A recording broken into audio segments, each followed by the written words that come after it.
하나님이 오늘 우리에게 주는 하나님의 말씀은 사도행전 2장 1절로 4절까지 말씀입니다.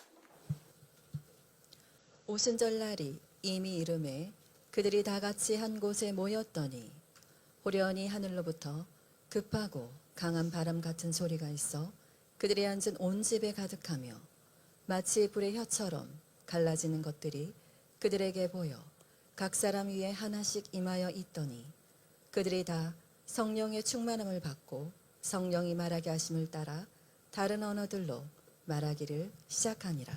아멘. 하나님의 말씀입니다. 자리에 앉으시겠습니다. 여러분 지금 주님께 정말 귀한 부흥의 통로로 쓰임받고 있는 어떤 목사님의 이야기를 여러분들에게 나누면서 오늘 말씀을 시작하겠습니다.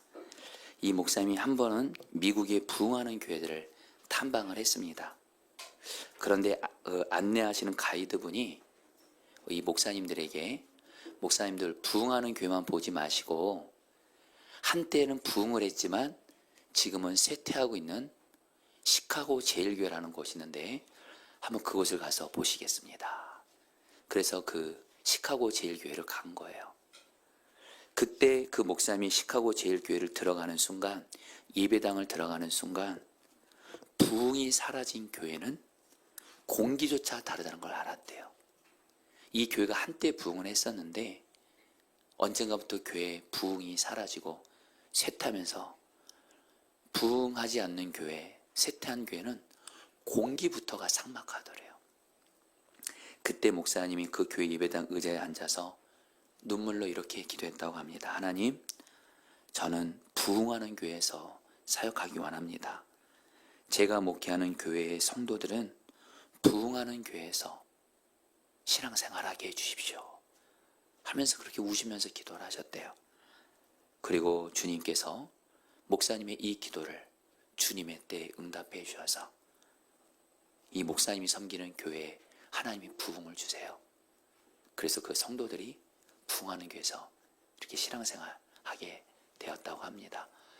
여러분, 왜 이야기를 여러분들에게 오늘 나누냐면 물론 이 이야기를 제가 이전에도 나눴던 적이 있습니다.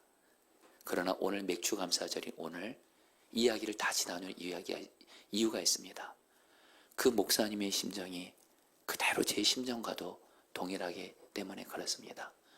저는 우리 포도나무 교회 우리 성도님들이 또 우리 아이들도 그렇고 우리 부교육자들도 그렇고 성령 충만한 부흥하는 교회에서 신앙생활하기를 간절히 바랍니다. 이 기도를 하나님이 응답해 주실 수만 있다면 주님 앞에 진실하고 고백합니다. 내 생명을 드리고도 싶습니다. 우리 성도들이, 우리 목회자들이, 우리 아이들이 부흥이 사라진, 그래서 삭막한 교회에서, 침체된 교회에서 시험 들면서 그런 교회에서 신앙생활하는 거 끔찍합니다. 여러분, 정말 우리 교회 부흥이 임해서 바로 여러분들이 부흥하는 교회에서 신앙생활을 할 수 있게 되기를 주의 이름으로 축복합니다. 그러면 여러분, 어떻게 하면 우리 교회에 부흥이 임할 수 있을까요? 그 길은 단순합니다. 성령 충만 받는 겁니다. 그 교회에 성령의 충만한 부흥이 임하게 되면 하나님은 그 교회 다스리세요. 그래서 생명들을 살리세요. 교회에 이미 나오고 있는 성도들 살리시고 또 우리를 통해서 다른 사람의 생명들을 살리시고 이 땅을 살리시고 할렐루야. 여러분들, 맥주 감사절이 바로 이런 성령 충만한 부흥이 임한 날이에요.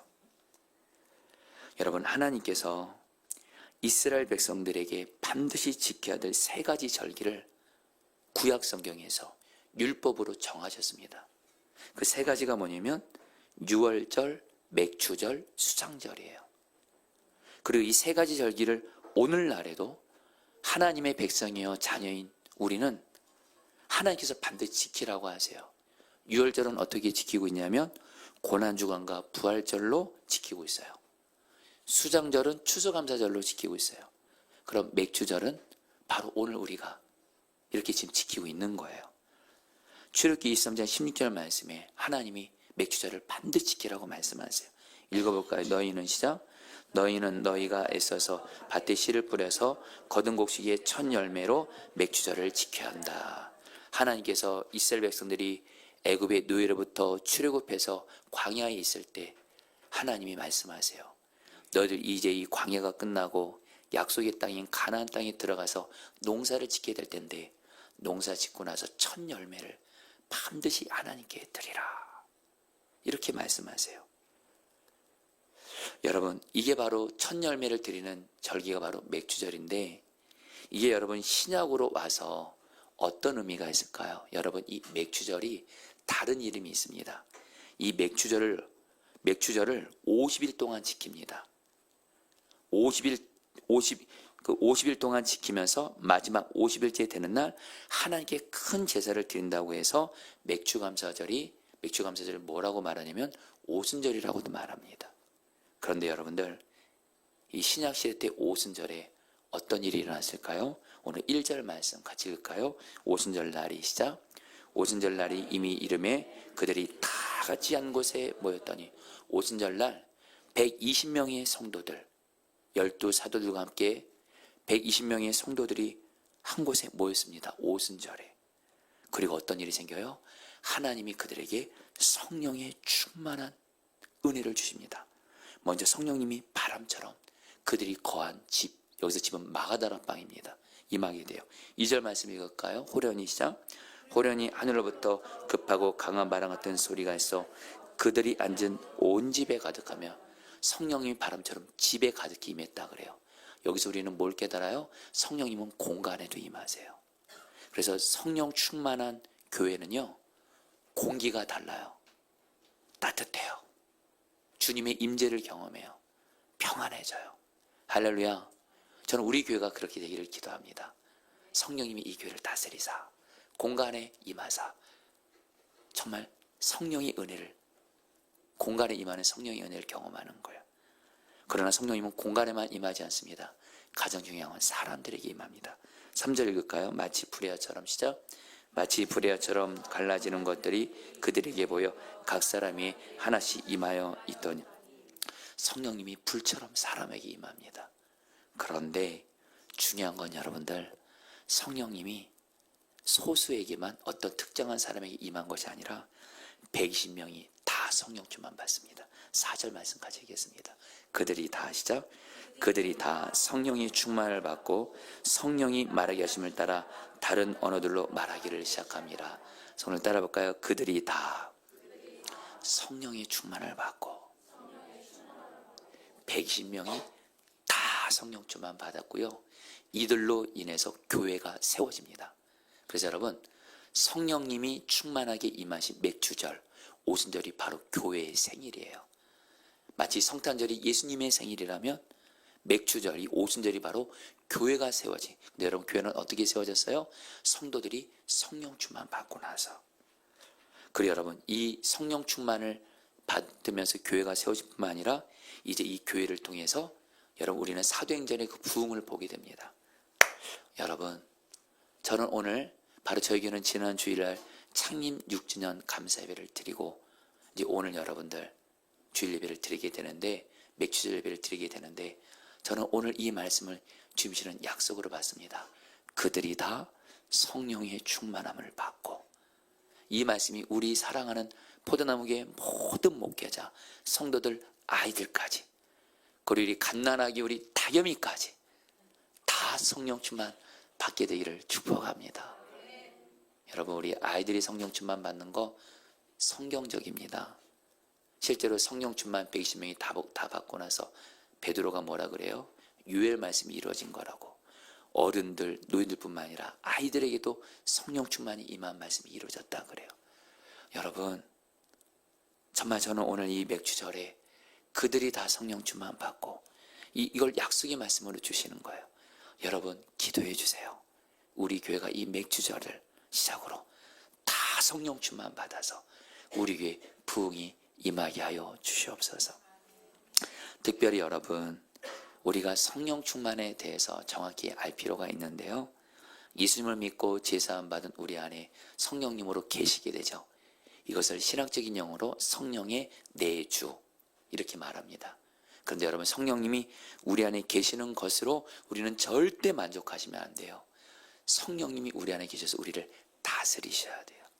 성령이 다스리시는 상태, 성령의 다스림을 받는 상태를 성령 충만이라고 말합니다. 그러면서 여러분, 성령님이 우리를 다스리시면서 여러분, 성령께서 우리에게 하시는 일이 있습니다. 여러분, 이것을 알기 위해서 요한복음 14장 10절 말씀을 읽겠습니다. 내가 아버지께 읽겠습니다. 시작. 내가 아버지께 구하겠으니 또 그가 또 다른 보혜사를 너에게 주사 영원토록 너희와 함께 있게 하리니. 여러분, 예수님께서 성령님을 보혜사라고 말씀하세요. 성령 따라하겠습니다. 보혜사. 여러분, 이 보혜사란 말이 헬라 언어로 파라클레토스인데 여러분, 두 가지 의미를 꼭 기억하시면 좋겠습니다. 첫 번째 의미는 우리와 함께 하시기 위해 보내심을 받은 하나님이라는 뜻입니다. 다시 한번 첫 번째 의미가 뭐라고요? 우리와 함께 하시기 위해 보냄을 받으신 하나님이라는 뜻이에요. 무슨 말씀이냐? 여러분, 하나님 아버지는 하늘에 계십니다. 그리고 하나님 보좌 우편에 누가 계시냐면 예수님이 십자가에서 죽으시고 3일 만에 부활하신 다음에 승천하시고 나서 하나님 보좌 우편에 앉아 계십니다. 예수님은. 그런데 여러분들, 하나님 아버지와 예수님은 하늘에 계신 거예요. 그런데 하나님 아버지와 예수님께서 하나님의 자녀들인 저와 여러분들이 지금 험한 세상 살고 있잖아요. 우리가 사는 이 세상 죄의 역사가 가득합니다. 마귀가 우는 사자처럼 우리를 무너뜨리고 죽이려고 합니다. 우리의 삶에 문제, 고난, 위기 계속 있습니다.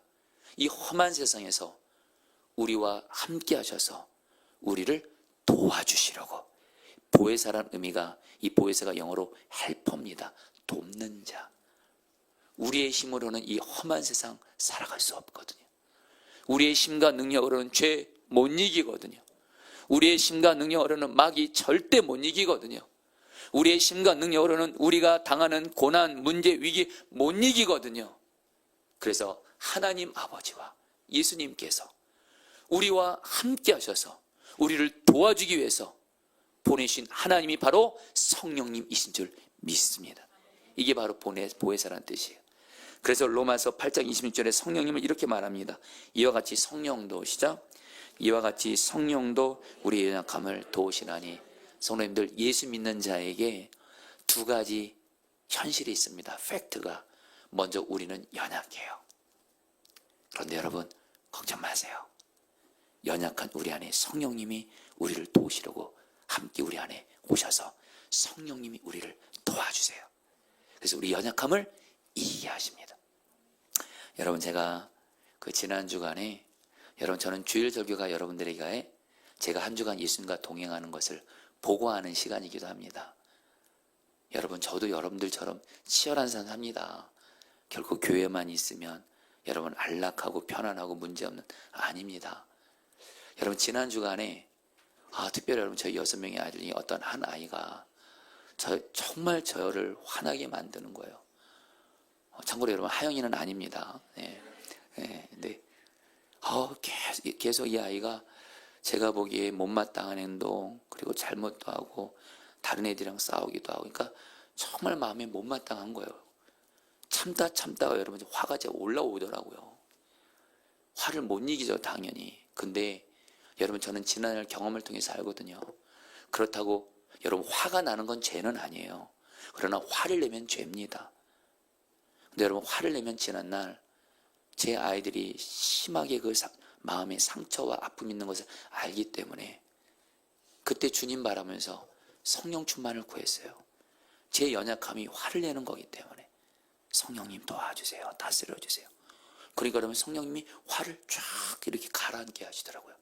그래서 이 아이를 이를 악물면서가 아니고, 사랑하는 얘야, 아빠가 너를 변함없이 사랑해 하면서 이 아이를 사랑으로 잘 대했어요. 그리고 나서 이 아이가 나중에 풀어지면서 저한테 이렇게 말하더라고요. 아빠는 내 편이야, 그러더라고요. 그래서 이 아이가 너무 회복이 되더라고요. 그리고 나서 여러분, 교회를 왔는데 어떤 한 성도가 저에게 상담을 요청하는 거예요.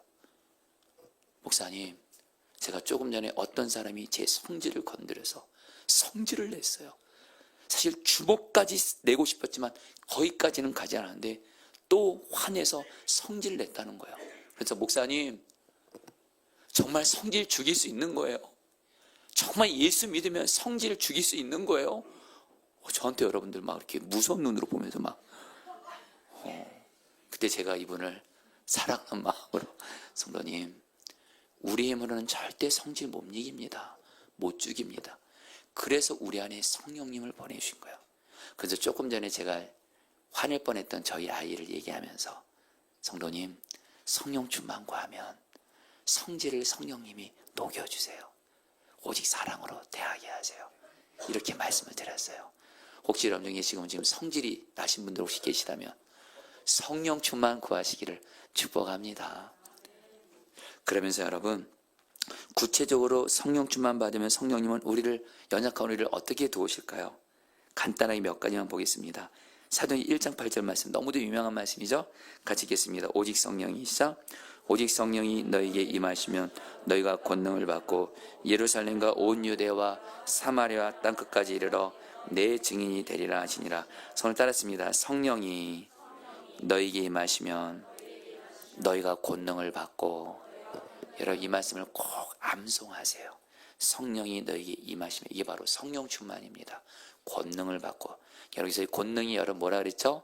여러분에게 여러 번 설계했지만 여기서 이 권능은 오늘도 우리에게 지금 필요하기 때문에, 이 권능은 헬라어로 두나미스인데 여기 두 가지 의미가 있다 그랬죠? 첫 번째, 다이내믹. 어떤 힘든 여건에서도 성령 충만 받으면 성령의 능력으로 어떤 힘든 상황도 이길 수 있는 힘을 주십니다. 그래서 생명력이 넘쳐요. 할렐루야. 그리고 이 권능에서 말이 또 어떤 의미가 있죠? 두 번째, 다이너마이트가 여기서 나왔다 그랬죠. 여러분, 우리는 살아가면서 장애물 같은 어려움들을 만날 때가 있어요. 여러분 중에 지금 살아가면서, 내 삶에서 살아가면서도 그렇고 사명을 감당하면서도 그렇고 내 힘으로는 도저히 돌파할 수 없는 장애물 같은 문제가 있는 분들 계세요? 성령 충만 구하세요. 그런 성령의 권능, 다이너마이트로 돌파합니다. 아멘이세요? 여러분, 제가 성령 충만 받으면 성령의 이 권능을 받는 것에 대해 이 은혜를 붙잡게 된 그런 계기가 된 일이 있어요. 여러분들에게 나눴지만 다시 나눕니다.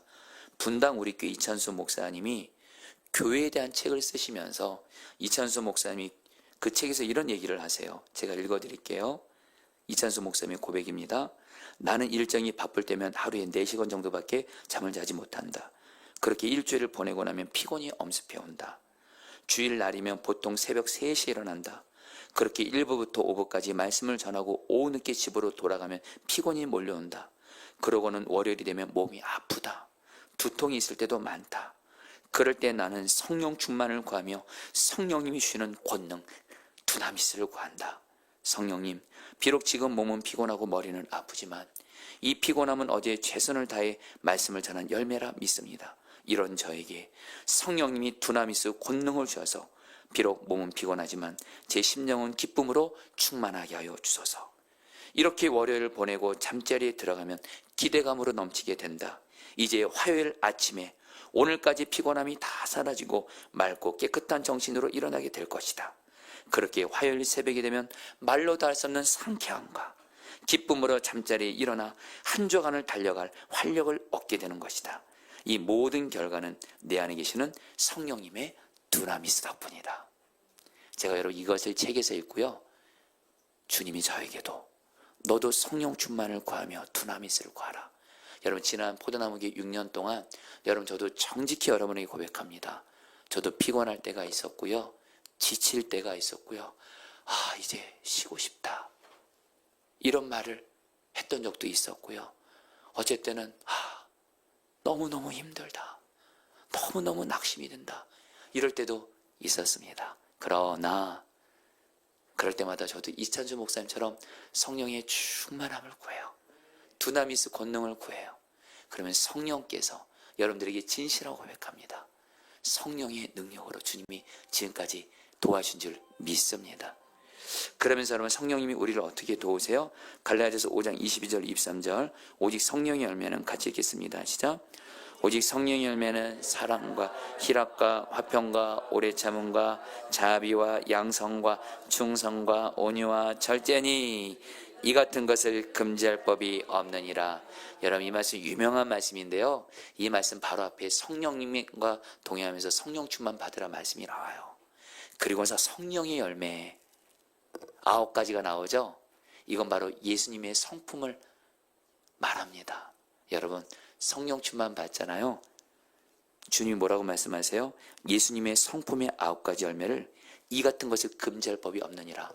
반드시 성령 충만 받으면 예수의 성품 담게 돼서 2가지만 예를 들까요? 성령의 열매, 사랑의 열매. 여러분, 성령 충만 받으면 예수의 사랑, 나의 사랑 돼서 어떤 사랑하기 어려운 사람도 사랑이 되어지게 하세요. 기쁨의 열매. 지금 내 환경과 상황은 슬퍼도 성령 충만 받으면 예수님 때문에 기뻐요.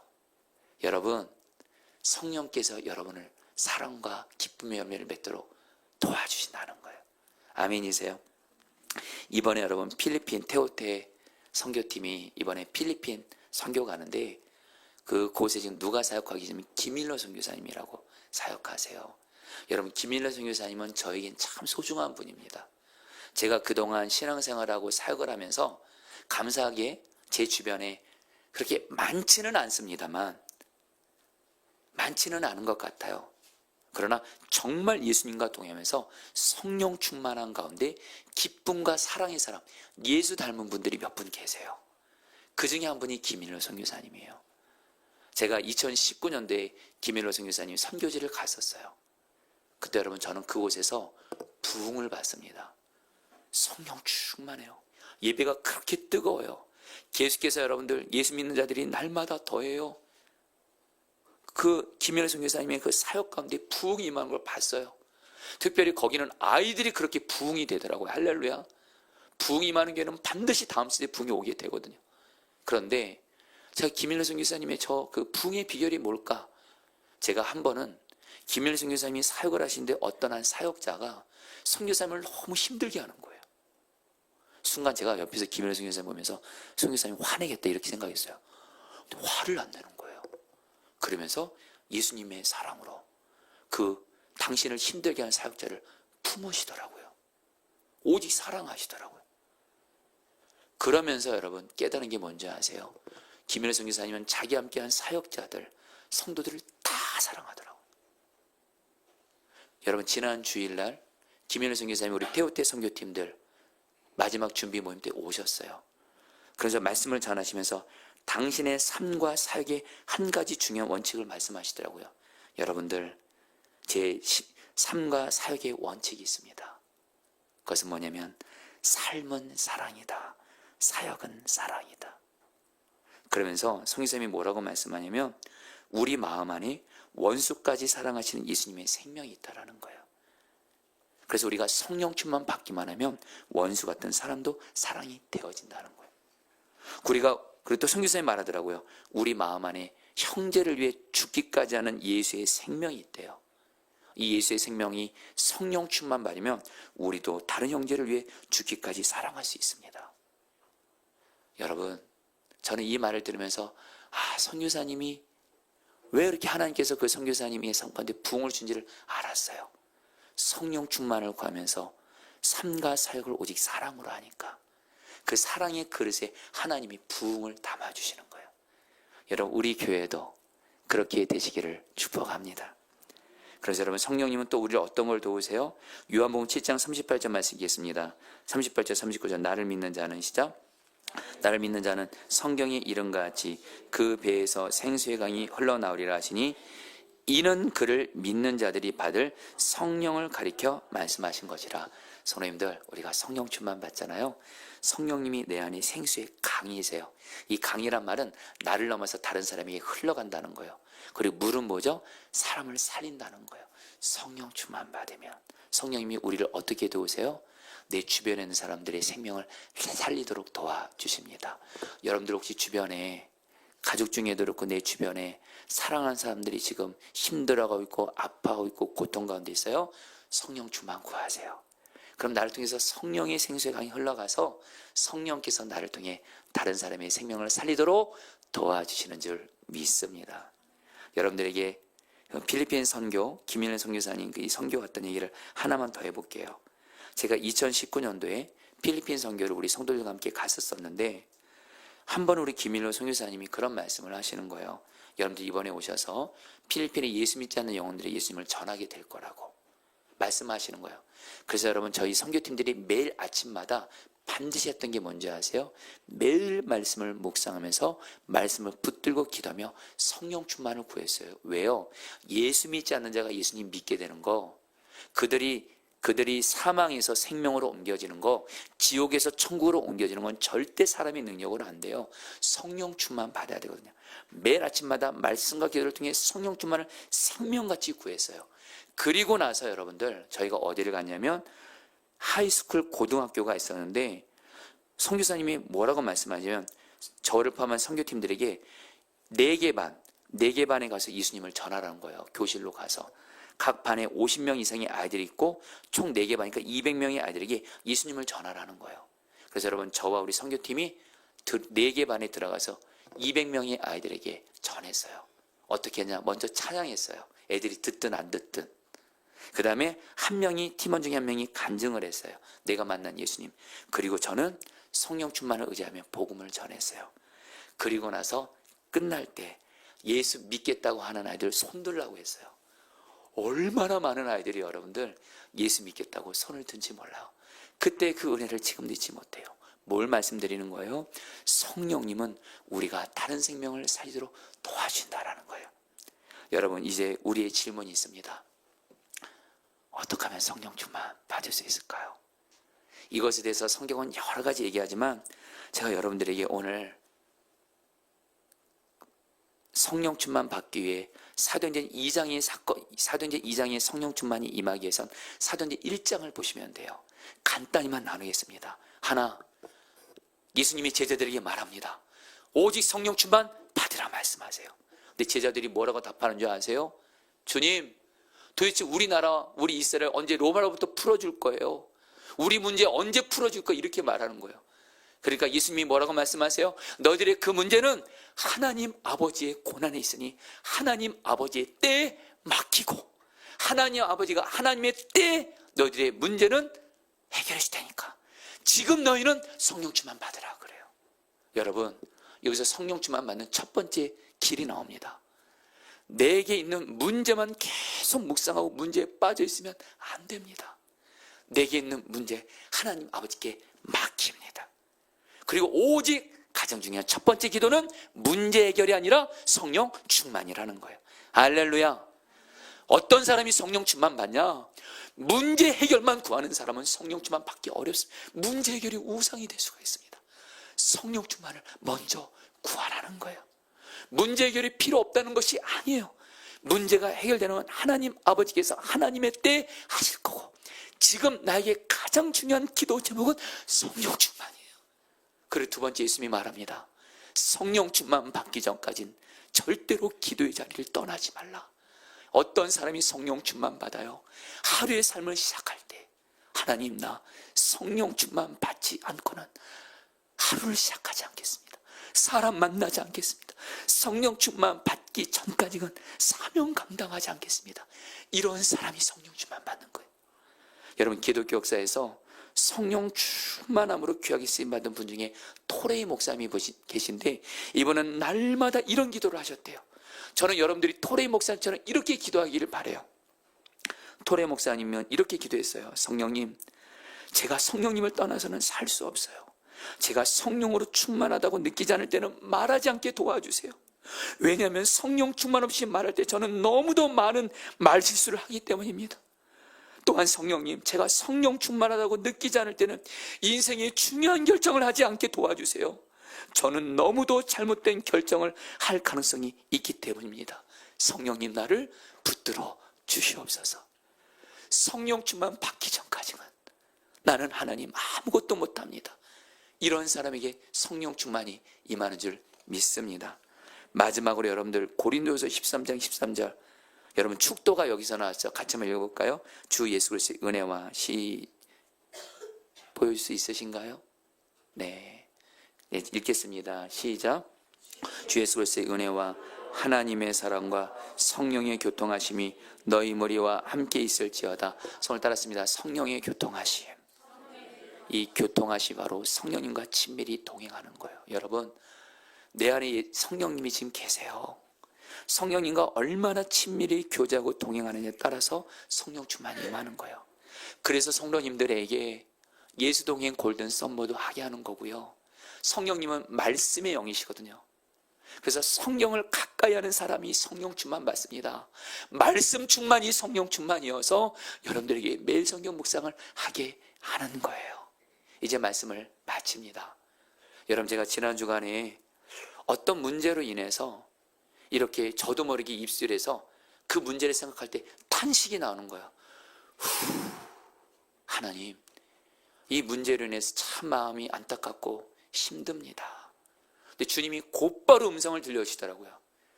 그래서 내가 네 마음속에 왔다 그러시더라고요. 성령인 내가 왔다. 네가 그 힘든 문제 때문에 이길 수 있도록, 돌파할 수 있도록, 그래서 내가 너의 마음속에 왔다. 너는 나와 동행만 하라. 그래서 여러분들, 조금 전까지는 그 문제 때문에 한숨을 쉬었던 제가 성령 충만 구하며 성령과 동행하니까 그 문제를 이기게 하시고, 그리고서 여러분, 주님이 내게 맡겨진 사명을 능히 감당하게 하시더라고요. 사랑하는 성도님들, 맥주 감사절인 오늘 성령이 우리 가운데 오셨어요. 성령 충만 받으시기를 축복합니다. 우리 같이 함께 찬양하도록 할까요? 성령이